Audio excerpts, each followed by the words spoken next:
लाडकी बहीण योजनेवरून भाऊ बहिणी जुंपले। अजितदादांनी fake narrative तयार केल्याचा सुप्रिया सुळेंचा आरोप आहे। मवियाचं सरकार आल्यास योजनेच्या सुधारणांची ग्वाही।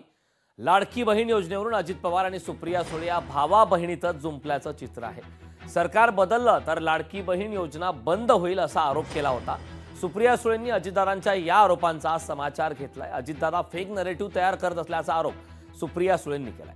छगन भुजबळ आणि अजित पवार हे फेक नरेटिव्ह तयार करण्याच्या कामाला लागल्याचा आरोपही सुप्रिया सुळेंनी केला।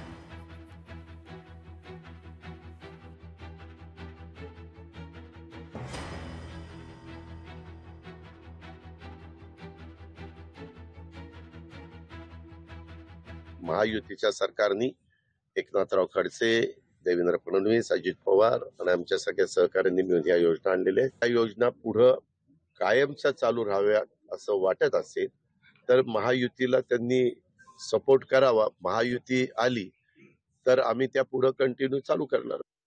मग गेले अनेक दिवस अजित पवार फेक नॅरेटिव्ह बद्दल बोलतायत। मला असं वाटतं हा प्रश्न तुम्ही भुजबळ साहेबांना, जे आम्हाला सगळ्यांना खूप ज्येष्ठ आहेत, सिनियर आहेत, माझ्या वतीने, मी त्यांच्यापेक्षा वयाने सगळ्याचनी लहान आहे, माझ्या वतीने माननीय भुजबळ साहेब आणि माननीय अजित पवारांना प्रश्न विचारा की नक्की काय ते तुम्ही ठरवा। फेक नॅरेटिव्ह ते चालवतात का फेक नॅरेटिव्ह आम्ही चालवतो?